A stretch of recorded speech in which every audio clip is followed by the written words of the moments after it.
Pai, diante de Ti eu venho te pedir, Pai. Te agradecer, Senhor, primeiramente por todos estarmos aqui. Te agradecer pela Tua presença, já está no nosso meio. E te pedir, Senhor, para que nesse momento o, o Senhor venha abençoar a Bia, Pai, com a palavra que ela está trazendo para nós. Que o Senhor venha usar ela, Pai, para falar conosco nessa noite, falar nos nossos corações, aquilo que o Senhor tem preparado, já preparou através da vida dela para nós. E te pedir, Pai, ter direcionamento para essa reunião, Pai. Te agradeço por tudo, te agradecemos, Pai. Em nome de Jesus, inicia essa reunião. Amém e amém. Bia, tá contigo.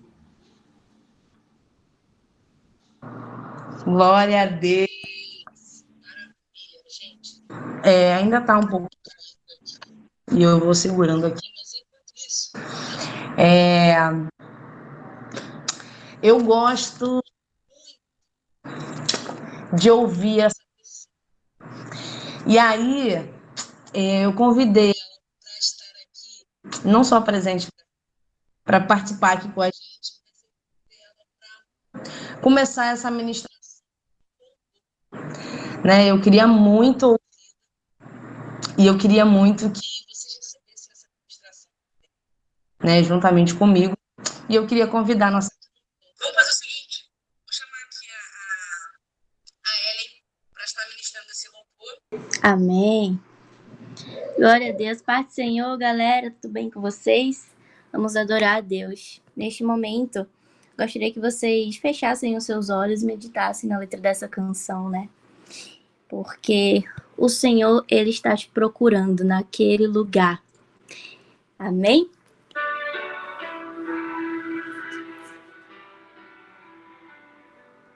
Hoje eu fui te procurar naquele lugar onde você me chamava de Pai. Esperei com tudo que me pediu, mas você não foi. Onde é que você está? Eu já não ouço mais a sua voz. Você não tem mais tempo para vir aqui. Tá tão ocupado com as suas coisas que se esqueceu de mim. Mas se precisar de um ombro pra chorar, ainda vou estar naquele lugar onde você buscava, eu ia te encontrar, meu filho. No santo lugar, eu quero te encontrar, sarar tuas feridas e te perdoar. Lá naquela cruz eu morri em seu lugar. Filho, nada irá me impedir de te amar.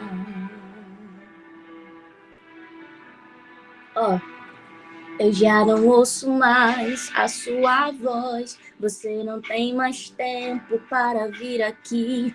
Tá tão ocupado com as suas coisas que se esqueceu de mim. Mas se precisar de um ombro pra chorar, ainda vou estar naquele lugar onde você buscava, eu ia te encontrar, meu filho.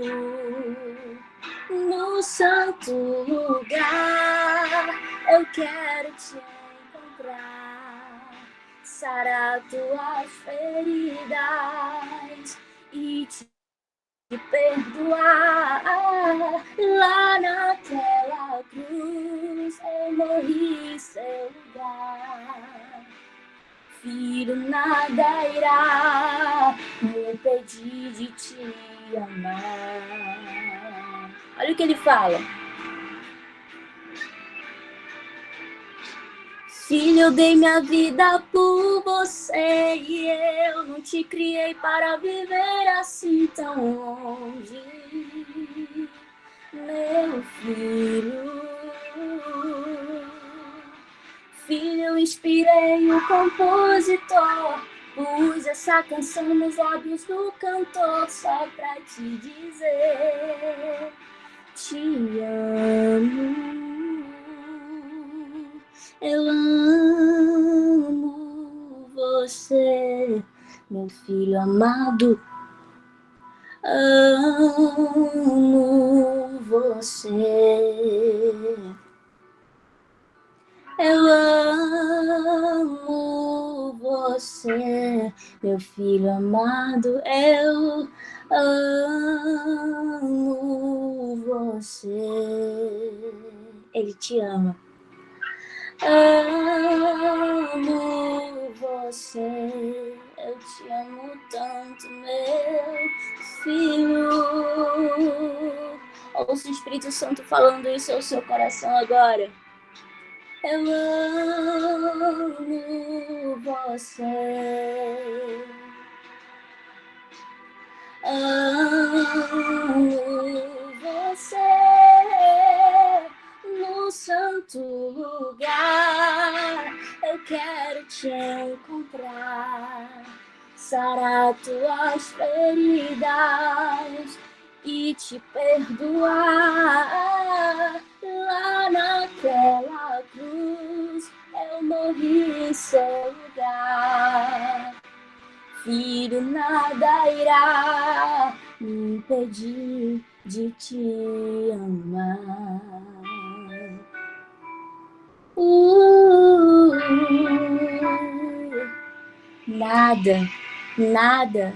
Nada impedirá Jesus de nos amar.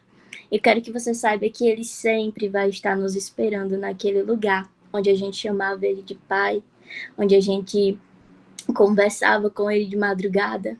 Ele tem saudade de nós e Ele quer ser o centro da nossa vida, da nossa adoração.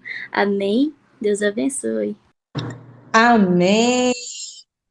Bom, gente, vou tentar ser objetiva, breve. Beatriz, você perdeu a ministração que a gente já recebeu nesse lugar. Nós já recebemos a ministração da Ellen aqui, né? Muitas pessoas estão aqui que ministram na minha vida, me abençoam, né? A Marci já ficou com medo de eu chamar ela, porque eu sempre entro com ela, a gente sempre conversa. Gabriele também sempre ministra na minha vida. Ellen sempre está ministrando na minha vida. Então, são muitas pessoas que eu amo ouvir, que eu amo que ministre sobre mim, né? Acho que vocês são muito usadas por Deus. E aí eu pedi a Ellen, porque primeiro que eu estava com muita saudade de ter ela aqui, né? Também te amo, Márcia. Estava com muita saudade de ver a Ellen aqui com a gente e ministrando. Eu agradeço demais a vocês e a gente vai falando durante o decorrer da ministração. Bom, eu queria deixar com vocês Tiago, capítulo 4, né? Gabi já ouviu, inclusive. Mas vamos lá. Também estava com muita saudade, né, Bruno? Tiago, capítulo 4, versículo 1 ao 3.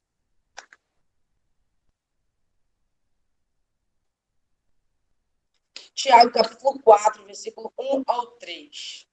A versão que eu estou aqui usando é a NVI. Mas em qualquer versão que você estiver, Deus vai falar com você, tenho certeza. Amém? Vamos.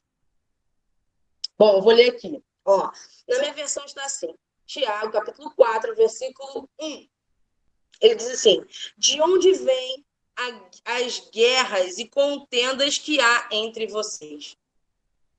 Eu coloquei o título, eu não sou muito boa de título não, sabe? Mas eu coloquei o título, a relação entre as nossas paixões, né?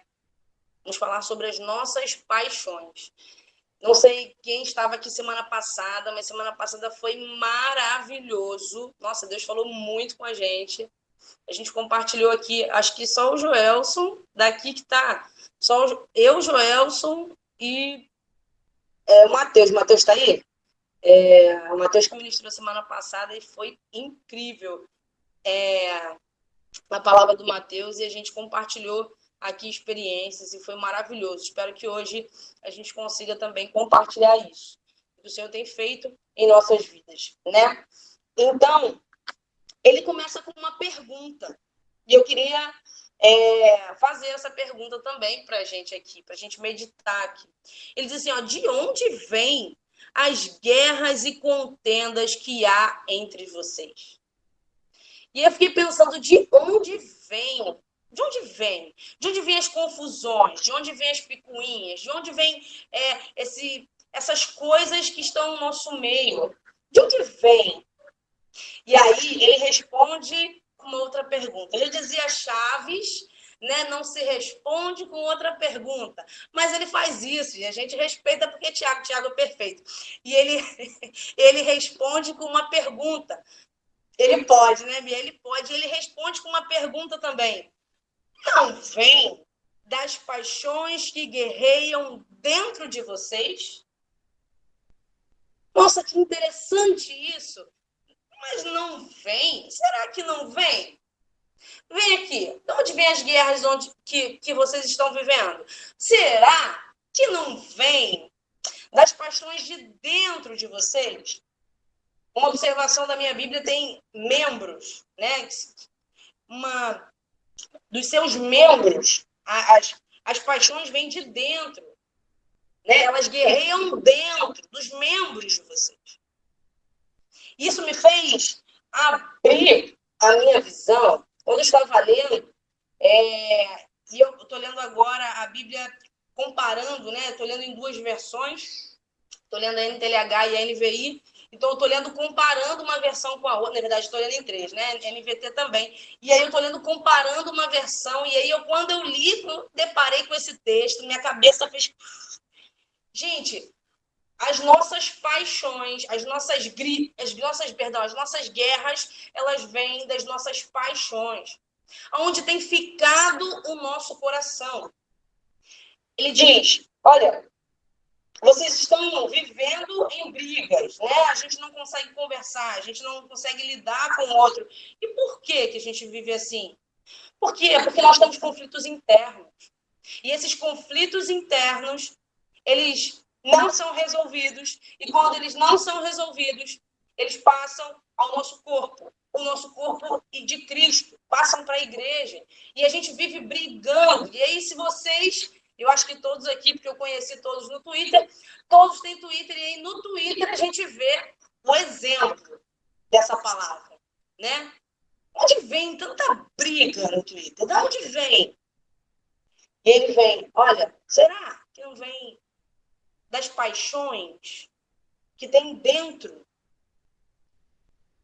Eu li essa semana, novamente, o livro Ego Transformado. E se você não leu, se você não teve a oportunidade de ler, você precisa fazer. E se você leu, você vai lembrar do que eu estou falando aqui. E o Ego Transformado, ele traz que a gente perceba algumas coisas que a gente vem vivendo e acaba não percebendo. Ele fala sobre a autoestima e a baixa estima. Ele diz que antigamente as pessoas tinham muito baixa estima. Hoje já é o contrário, as pessoas têm uma autoestima elevadíssima. E ele compara as duas e diz, olha, não adianta você ter... Deve ser uma leitura anual, com certeza. Eu já faço ela de minha leitura anual, já é o 3º ano que eu leio, e é fantástico esse livro. E você precisa entender que não adianta ter autoestima, não adianta ter baixa estima, que todas as duas estão erradas, todas as duas não compreendem aquilo que Deus quer para a sua vida. Né? Tanto a autoestima quanto a baixa estima. E ele diz o porquê. Um texto que ele correlaciona, fantástico, o texto de 1 Coríntios, capítulo 4, versículo 2 e 3. Eu vou só abrir, só para... Se você tiver aí, 1 Coríntios, capítulo 4,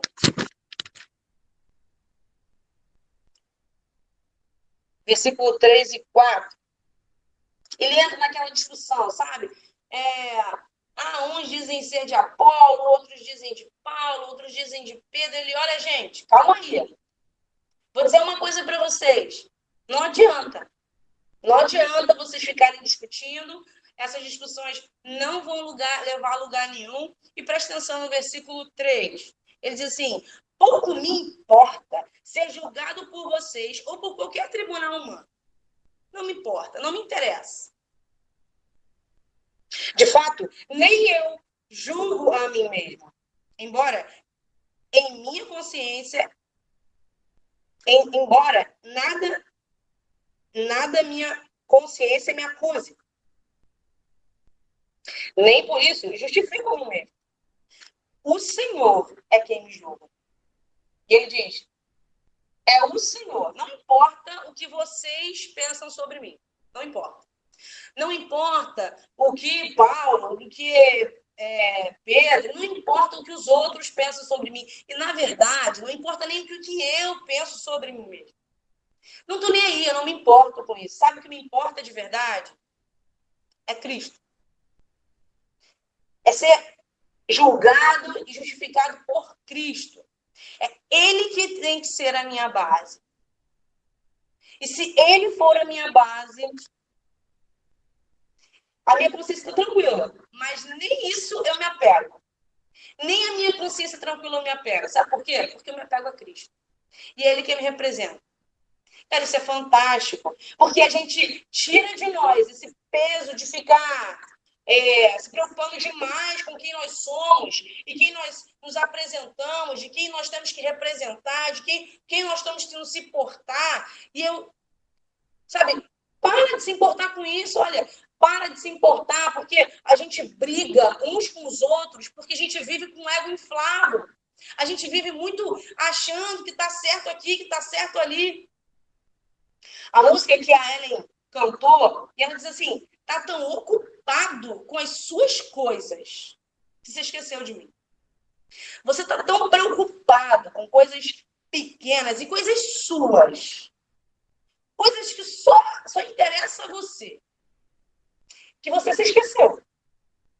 Você se esqueceu daquele lugar. Sabe, às vezes, a gente se deixa levar por coisas, por pessoas, sabe, por opiniões. E às vezes o Senhor fala coisas para nós, mas a gente está tão preocupado com o que fulano vai pensar de mim. Ai, não, mas eu tenho que me posicionar, porque senão... A gente fica tão preocupado com outras coisas, que a gente esquece quem é a nossa referência. Quem tem que ser a nossa referência? Se não for Cristo a dominar o seu ego, acontece o que está escrito no versículo 2. Então, o que aconteceu? O que aconteceu no versículo 2? Vamos voltar lá para Tiago, capítulo 4, versículo 2. Ele diz assim, vocês cobiçam coisas e não as têm. E ele diz, matam, invejam, mas não conseguem obter o que desejam. Vocês perceberam isso? Gente, eu tô olhando aqui nessa, mas eu ri muito. Eu ri muito. Gente, eu acho muito engraçado isso. Vocês perceberam isso? Que ele diz assim, olha só, vocês matam, vocês invejam, vocês cobiçam as coisas e vocês não têm. Tipo, vocês ainda tentam. Vocês não têm as coisas e vocês tentam ter as coisas e vocês não têm. E eu assim, caramba, já sabia que era errado, mas mesmo assim ele tentou. Né? O não ele já tinha, ele foi atrás da humilhação. Ele não, cara, ele já sabia que ia dar errado. Ele sabia que essas paixões não levariam ele a lugar nenhum. Essas guerras não ia levar ele a lugar nenhum. Esse ego inflado não ia levar ele a lugar nenhum. Mas mesmo assim, ele faz contenda, mesmo assim, ele inveja, ele mata. E aí você fala assim, não, Bia. De boa, eu não invejo ninguém. Eu não invejo ninguém. Eu não tenho nem aí pra ninguém. Tô de boa, isso aqui não é pra mim.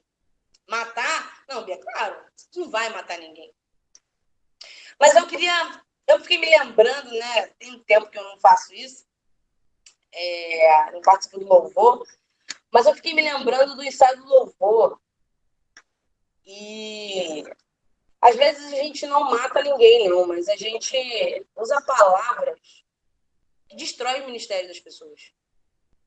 A gente usa termos que às vezes a gente está até pensando que está ajudando, sabe? A gente, não, vou dar aqui minha contribuição, vou fazer o irmão crescer. Só que a gente é tão ignorante, a gente às vezes é tão áspero nas minhas palavras, nas nossas palavras, que a gente acaba matando as pessoas. Às vezes a gente quer posição, a gente quer, quando a gente, fulano vai ministrar hoje, não, fulano, meu Deus. Vamos ter que fazer o back de fulano. Quem escolheu a música, hein? Não, demais essa pessoa. E a gente fica assim, cara, quanto a gente tem matado os outros. E a gente pensa que tá ótimo. A gente pensa que tá num lugar maravilhoso.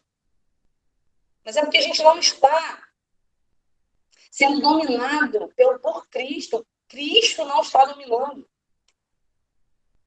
o nosso ego. E ele diz assim, até que ponto? E eu queria que a gente meditasse nisso, até que ponto ele se deixou levar. Até que ponto ele se deixou levar? Que o ego dele dominou e ele não consegue enxergar o outro. Ele não consegue mais ver amor no outro. E a gente tem lá vou usar o exemplo novamente do Twitter, porque eu tenho visto coisas, gente, que eu realmente fico muito chateada. E tem coisas que a gente quer comentar, que não é possível. Isso a gente precisa expor, eu preciso expor a minha opinião. Só que quando eu falo assim, eu vou expor a minha opinião aqui, vai adiantar o quê? Eu vou causar revolta, eu vou causar briga, eu vou causar confusão e vida. A palavra de Deus que diz que a gente tem que produzir vida na vida do irmão. E eu não vou produzir nada com esse comentário que eu vou fazer, eu não vou produzir nada. Eu não vou fazer ele abrir os olhos. E a gente vive como aquele texto, sabe? Eu quero tirar o cisco do olho do meu irmão, mas eu tenho uma trava na minha mente, na minha frente. Eu tenho uma trava e eu quero mudar o outro, mas eu não consigo olhar para mim. Durante a pandemia, eu fiquei muito preocupada. Eu já liderava os adolescentes e a gente estava vendo uma pegada, assim, sabe, muito boa. A gente estava lendo a Bíblia junto. Toda semana eu conversava com eles. Toda semana a gente se encontrava e a gente estava numa pegada muito boa, uma crescente deles, sabe? Estavam participando e fazendo. Eu falei, meu Deus, deu pandemia. Ninguém pode se encontrar. E aí eu falei assim, cara, e agora, Senhor? Já era. Tudo que eu trabalhei durante todos esses anos já era. E o Senhor falou assim, claramente para mim, gente, claramente o Senhor falou assim, pode deixar que Deus o cuide. Você, volta para a palavra. Você, medita. Eu quero agora tratar com você. Você está se achando que você sabe muito. Mas eu vou te mostrar o que eu quero. Vou abrir a sua mente para você enxergar aquilo que eu quero falar com você.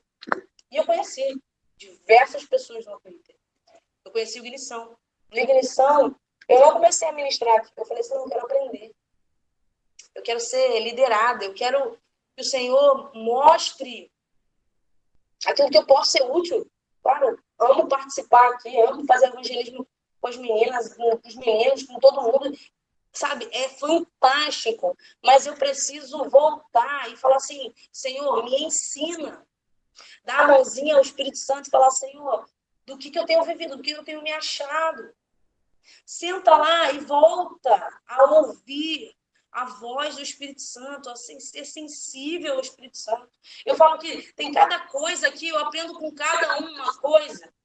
Sabe, o Senhor tem me ensinado tanto. Eu gosto de chamar pessoas aqui, e tem muitas pessoas que eu convidei para cá, porque são pessoas que me ensinam. Sabe, são pessoas que me moldam. Eu queria que estivesse aqui para justamente ver o quanto vocês são importantes para mim. Todos vocês, o quanto com um tweet, com uma palavra, o quanto vocês moldam o meu coração. E é Deus falando comigo, olha, eu estou te moldando, aprende. E aí eu falei, Senhor, caramba, eu achando que eu estava lá tirando o cisco do olho dos meus adolescentes e eu estava com uma trave na minha frente e não conseguia enxergar. E aí, o finalzinho desse versículo, e entrar no 3 para eu fechar, ele diz assim: vocês vivem de lutar e fazer guerra. Não tem porque não pedem. E aí a gente entra nessa frase de efeito, né? Então, aí, crente, é só pedir. Olha a chave da vitória. Olha aí, é só pedir que você recebe. O crente não pede porque não recebe. Eita glória. Olha aí, a chave da vitória é pedir. Pede, irmão, pede, irmão, pede. E aí no versículo 3 ele já responde isso. Vocês não têm porque não pedem. E quando pedem, não recebem. E ele falou assim, não, calma aí. A chave da vitória era pedir. E aí a pessoa pediu e não recebeu, não. Alguma coisa aconteceu aqui. O que deu errado aqui? Né? O segredo era pedir. Pediu e não recebeu. Ué, qual foi o problema aqui? E aí ele diz, vocês pedem e não recebem porque pedem mal. Não sabem pedir. Pedem por motivos errados para gastar em seus prazeres. Você pede só pensando em você mesmo. Eu gosto da NTLH porque ela diz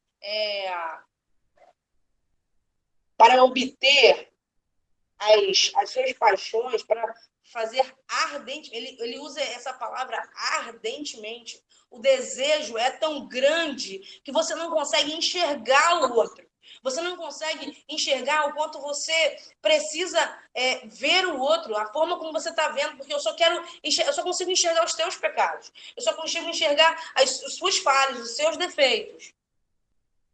Eu só estou pensando no meu umbigo. Eu só quero, Senhor, eu estou pedindo só para mim, porque afinal de contas, sabe, o que está acontecendo comigo que importa. Eu estou pensando só em mim. E aí eu vou abrir aqui para vocês, acho que todos me conhecem aqui, acho que só o Joelson e o Diego que não. Eu vou abrir aqui um problema conjugal. Contar um testemunho aqui. Tem pouco tempo. Quem conhece o Felipe, acho que só a Bia, acho que Samuel não está aí, acho que só a Bia conhece eu e o Felipe, já viram eu e o Felipe no mesmo lugar, né? Se você ver por foto, algumas pessoas até falam que a gente se parece, né? Até a fisionomia parece. Mas o Felipe é meu oposto, é meu completo oposto, né? O Felipe é muito tímido, né? Então, eu sou elétrica, exagerada, animada, ele é uma boa, pacato. Anda igual. A gente anda igual, é tudo de irmãozinho. Mas a gente é completamente diferente. E o Felipe tem um problema. O Felipe, ele não sabe dividir. Ele não sabe. O problema dele, ele não sabe compartilhar as coisas. Ele não sabe dividir. E o meu problema é que eu sou muito preguiçosa. Esse é o meu pecado. E aí, um belo dia, estava aqui comprei um saco de laranja enorme e aqui a gente fez um suco de laranja e fez mojar e de um dia para o outro e no almoço só tinha, assim, meio copo de suco de laranja que a gente tinha feito no dia anterior, né? Tinha feito metade e o resto estava na geladeira e metade pronta tinha, sei lá, meio copo de suco. E aí eu preparei o almoço e tal, eu falei, Felipe, vamos almoçar. O que na minha cabeça eu pensei? É claro que ele vai pegar, né, essa jarra, vai dividir aquele metade de copo, um pouquinho para mim, vai ficar, sei lá, 2, 3 dedos para mim, 3 dedos para ele. A gente vai comer isso, né? A gente vai beber isso. Aconteceu isso? Não. Ele pegou a jarra, botou no copo, sentou na sala e bebeu. E foi beber, e foi almoçar. Gente, me subiu a ira, me subiu a revolta. E eu comecei a espraguejar, eu comecei a reclamar. Eu falei, você tá maluco? Como é que pode você fazer isso? Não é possível. Meu Deus, não é possível. Eu comecei a reclamar, gente. Reclamar. Reclamei muito, gente. Eu reclamei muito. Não é possível que você não sabe dividir. Não é possível. Um suco de laranja, eu amo suco de laranja. Ele também ama. E aí eu falei, não é possível. Gente, eu comecei a reclamei muito. Eu fiquei uns 10 minutos só reclamando que ele tinha pego o suco todo. E aí, na minha cabeça, gente, era óbvio. Caramba, você tem metade de um copo. E tem 2 pessoas para beber, ele vai dividir aquilo que tem com o outro. Nesse dia, eu não tive suco do espírito. Acho que o espírito olhou para mim e falou assim, meu Deus, querida. Sabe?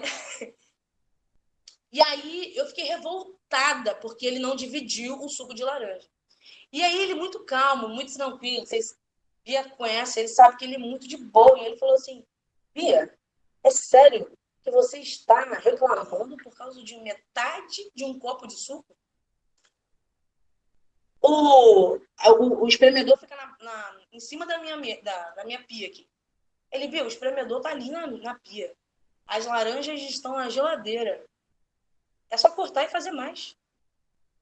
Aí ele me deu um copo de meio suco, levantou, veio aqui na cozinha, cortou as laranjas, espremeu, fez um garrafão, ele fez um mó jarrão de suco, bebeu, colocou o copo cheio e eu reclamando porque ele não tinha dividido. Eu não conseguia enxergar que era só pegar e fazer mais. Eu conseguia só reclamar, porque para mim era tão óbvio que ele tinha que dividir, que eu não conseguia enxergar que a minha preguiça, mas é claro que eu não ia me levantar para fazer em 5 minutos mais um copo de suco, uma jarra inteira, que o espremedor faz o suco rapidinho. E em 5 minutos ele estava bebendo uma garrafa, um copo cheio de suco novo, fresquinho, e eu estava bebendo suco velho de dia anterior, metade ainda. Por quê? Porque eu queria tirar o cisco dele e não estava enxergando porque a minha preguiça me dominou. E é claro que eu não ia me movimentar para fazer mais suco. E ele, cara, você está reclamando tanto por causa de meio copo de suco.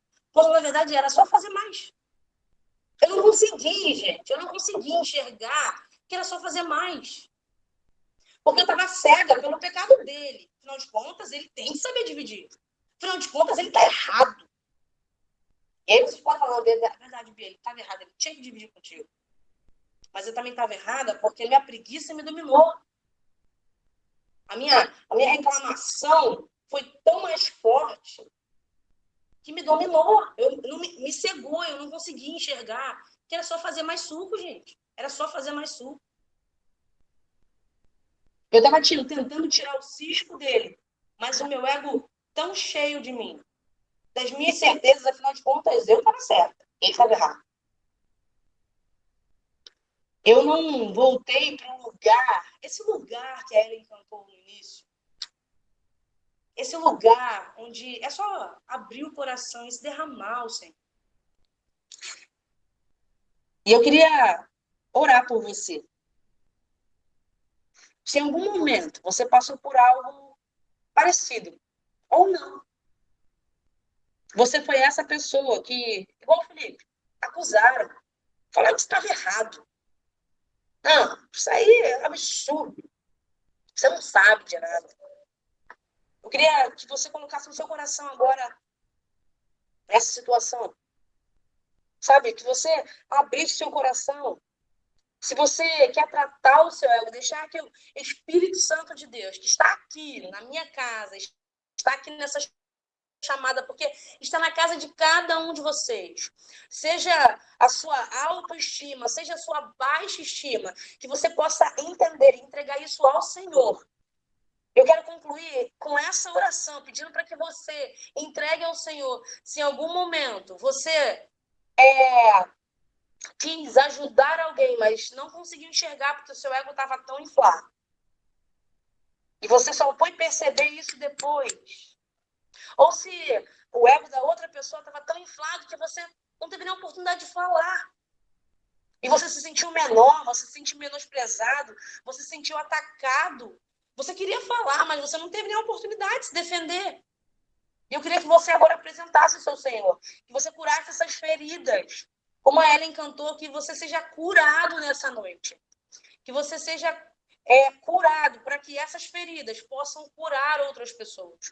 E quando você ver uma injustiça, ver alguém fazendo isso, você possa falar, não, calma aí, eu vou te ajudar, porque eu já passei por isso.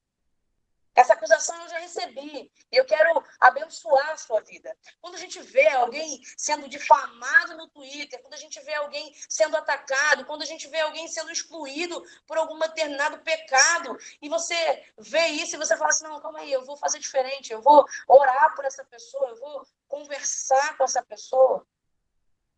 Eu quero que nós fizemos aqui um compromisso de ser moldados por Cristo.